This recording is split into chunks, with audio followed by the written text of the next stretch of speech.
বাংলাদেশে ছাত্র আন্দোলনের নেতারা কোনো রাজনৈতিক দল গঠন করলে সরকার থেকে বেরিয়ে এসে তা করা উচিত হবে বলে মনে করেন বিএনপির মহাসচিব মির্জা ফখরুল ইসলাম আলমগীর।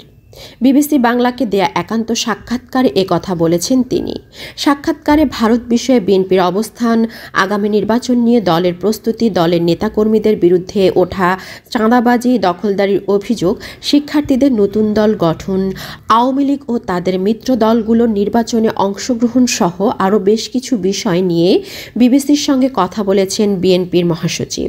তার এ বক্তব্যের পরেই যুব ও ক্রীড়া মন্ত্রণালয়ের উপদেষ্টা আসিফ মাহমুদ বৃহস্পতিবার বিকেলে নিজের ভেরিফাইড ফেসবুক পেজে একটি মন্তব্য করে তিনি লিখেছেন, সরকারের থেকে রাজনৈতিক দলের সাথে কোনো প্রকার সংশ্লিষ্টতার বিরুদ্ধে আমরাও।